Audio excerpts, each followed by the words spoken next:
Welcome to Fireside Reads with Mara Hopewell.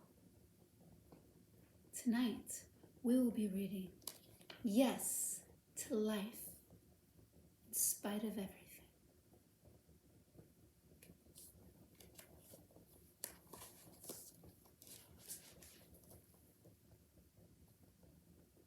Chapter 1, on the meaning and value of life.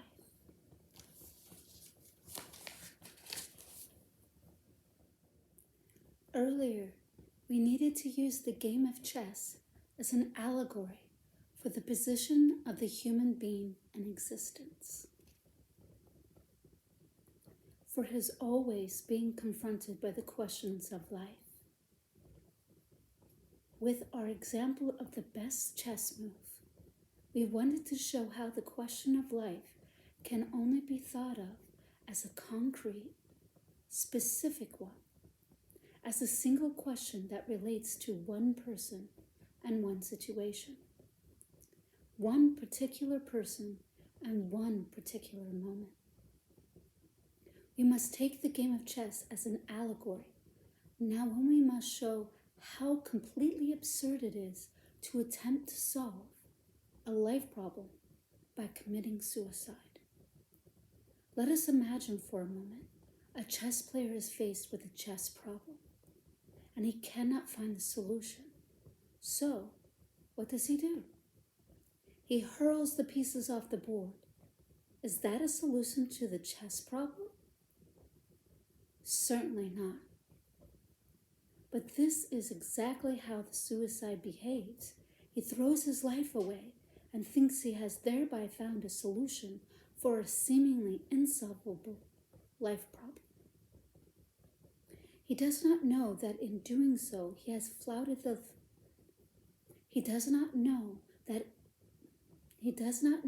in doing so he has flouted the rules of life. Just as the chess player in our allegory has disregarded the rules of the game of chess, within which a chess problem might be solved by making a knight, castling, or God knows what, at least by a simple chess move, but certainly not by the behavior described.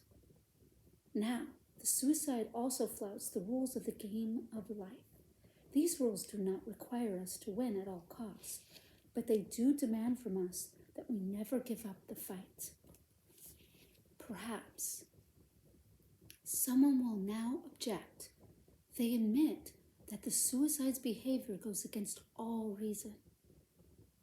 But does not life itself become meaningless in the face of the death that inevitably comes to every human being in the end? Does death not make our beginnings seem pointless from the start, since nothing endures? Let us try to find the answer to this objection by asking the question the other way around.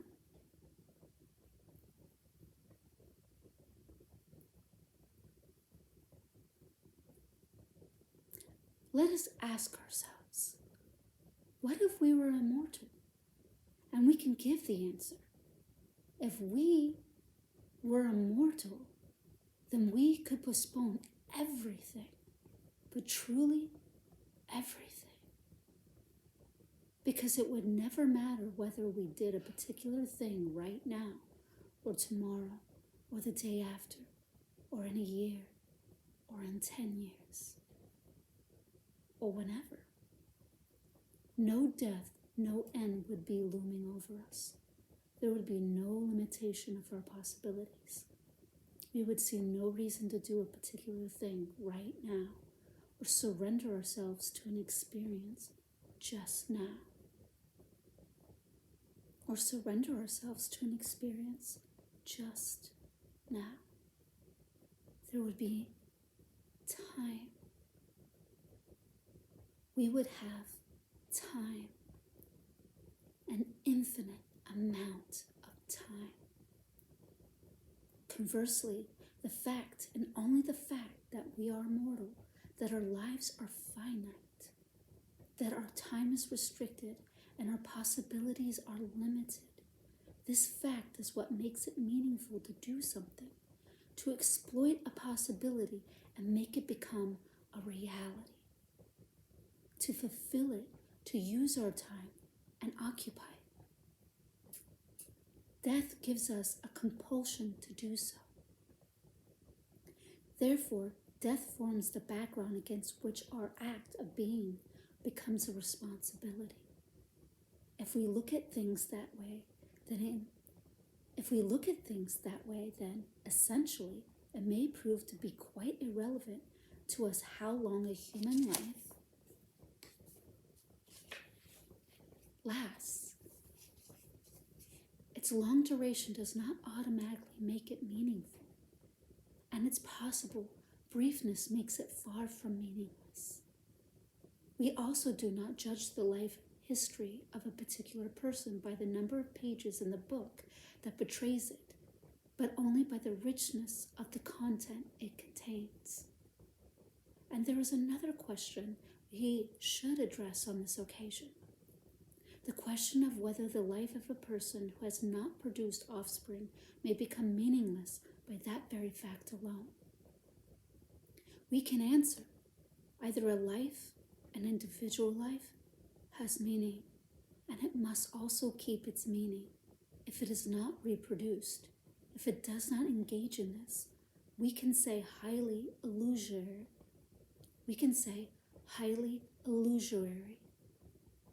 biological immortalization. Or this individual life, the life of an individual person, does not have a meaning. But then it could never acquire meaning merely by seeking to immortalize itself by procreation. Because immortalizing something that is inherently meaningless is itself meaningless. From this we can see just one thing. Death is a meaningful part of life. Just like human suffering, both do not rob the existence of human beings of meaning, but make it meaningful in the first place. Thus, it is precisely the uniqueness of our existence in the world, the irretrievability of our lifetime, the irrevocability of everything with which we fill it or leave unfulfilled, that gives our existence significance. But it is not only the uniqueness of an individual life as a whole that gives it importance, it is also the uniqueness of every day, every hour, every moment that represents something that loads our existence with the weight of a terrible yet so beautiful responsibility. Any hour whose demands we do not fulfill or fulfill half-heartedly, this hour is fortified for all eternity. Conversely, what we achieve by seizing the moment is, once and for all, rescued into a reality in which it is only apparently canceled out by becoming the past. In truth, it has actually been preserved in the sense of being kept safe. Having been is, in this sense, perhaps, even the safest form of being. The being, the reality that we have rescued into the past in this way, can no longer be harmed by transitoriness. Certainly, our life in terms of the biological, the physical, is transitory in nature. Nothing of it survives, and yet how much remains? What remains of it? What will remain of us? What can outlast us is what we have achieved during our existence that continues to have an effect, transcending us and extending beyond us. The effectiveness of our life becomes incorporeal. The effectiveness of our life becomes incorporeal. The effectiveness of our life becomes incorporeal. And in that way, it resembles radium.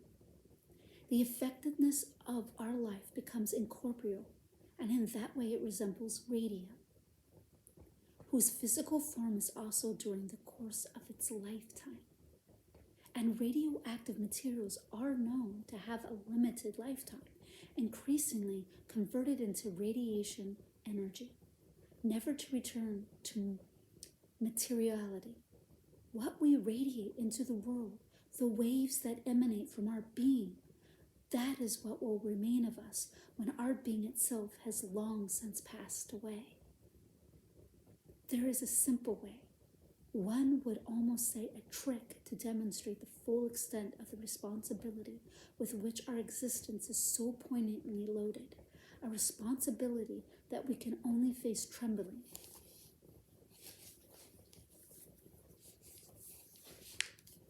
But ultimately, somehow, joyfully. For there is a kind of categorical imperative that is also a formula of acting as if, formally similar to Kant's well-known maxim, which goes like this: live as if you were living for the second time, and as if you had acted the first time as wrongly as you were about to act now. The essentially finite nature of our existence in time, apparently in the face of death, even though death may be in the distant future, is not the only thing that makes our existence meaningful. The finite nature of our relationship with another person also makes the life of each individual not meaningless, but also meaningful. What is meant by this is the fact of our imperfection, our inner limitations, as they can be seen in the different characteristics of human beings. But before we can think about the meaningfulness of our imperfection, we must for the moment ask whether the despair of human beings over their own imperfection and inadequacy can ever justifiably exist. For we must ask whether people who measure their being against a whole ought to be, who thus measure themselves against an ideal, can ever be completely worthless. Is it not rather the case that precisely the fact that they can despair of themselves somehow vindicates them, and ultimately, to a certain degree, deprives their despair of legitimacy? Could such people even sit in judgment of themselves if they were so worthless that they were not even able to see the ideal? Does not the distance from the ideal as soon as they perceive it confirm that they have not become completely disloyal to this ideal?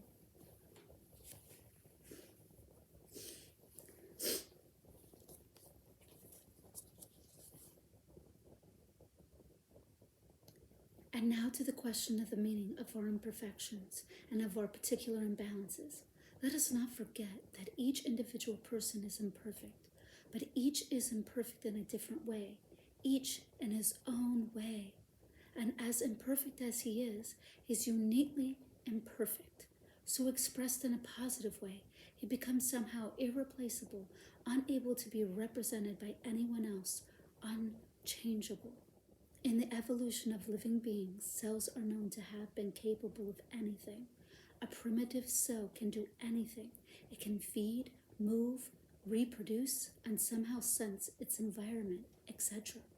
And the individual cell only becomes specialized following the slow process of evolution of cells into higher forms of organic cell groups, so that the individual cell is finally used only for one single function. According to the principles of progressive division of labor within the whole organism at the expense of the generally applicable nature of its capabilities, the cell has acquired relative functional irreplaceability. So, for example, a cell from the retina of the eye can no longer feed, no longer move around, and no longer reproduce. But the one thing it can do, i.e., see, it can do exceptionally well. It has therefore become irreplaceable in its specific function. It can no longer be replaced by a skin cell, a muscle cell, or gamete. As discussed earlier, just as death proved to be necessary for finding meaning, in that it has justified the uniqueness of our existence, and with it our responsibleness, we can now see that the imperfect nature of human beings is meaningful sense.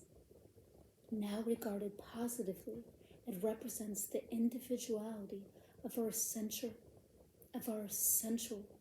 inner being. It represents the individuality of our essential inner being. However, this uniqueness as a positive value cannot be based on itself alone. Analogous to the functional value of the single cell for the whole organism, the unique individuality of each human being is given value through its relationship with an overarching whole, namely a human community. Individuality can only be valuable when it is not individuality for its own sake, but individuality for the human community. The simple fact that every human being has completely unique ridge patterns on their fingertips is, at most, relevant only to criminologists for crime research or the investigation of a particular criminal. But this biological individuality of every human being does not automatically turn the person into a personality or a living being that in its uniqueness is valuable for society. If we try to summarize in a formula the unique nature of its existence and the uniqueness of every human being, and this uniqueness as a uniqueness for, in other words, a uniqueness that is focused on others, on the community, a formula that can remind us of the terrible and glorious responsibility of human beings for the seriousness of their lives, then we could rely on a dictum that Hillel, a founder of the Talmud, made into his motto almost 2,000 years ago. This motto is, if I do not do it, who else will do it? If I only do it for me, what am I then? And if I do not do it now, then when will I do it? If not I, therein lies the uniqueness of every single person. If only for me. Therein lies the worthlessness and meaninglessness of such uniqueness unless it is a serving uniqueness. And if not now, therein lies the uniqueness of every individual situation. If we now summarize what we said about the meaning of life, we can conclude life itself means being questioned, means answering. Each person must be responsible for their own existence. Life no longer appears to us as a given, but as something given over to us. It is a task in every moment. This, therefore, means that it can only become more meaningful the more difficult it becomes. The athlete, the climber, who actively seeks tasks, even creates the difficulties for himself. How delighted is that climber when he finds in a rock face another difficult and even more difficult variant of his task. At this point, we must note, however, that religious people, in their sense of life, in their understanding of being, distinguish themselves in that they can go a step further than the person who merely understands their life as a task, in that they also experience the agency that gives them the task, or that sets them before the task. The divine being. In other words, religious people experience their life as a divine mission. And to sum up, what could we say about the question of the value of life? The view that presented itself to us is perhaps most aptly expressed in the words Hopewell, who says, the view that is presented itself to us is perhaps most aptly expressed in the words of Hopewell, who says, life is not something, it is the opportunity for something.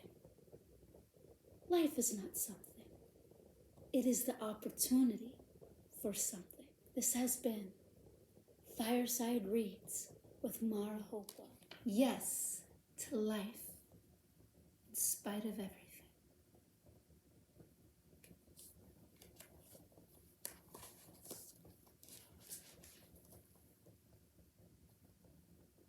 Chapter 1, on the meaning and value of life.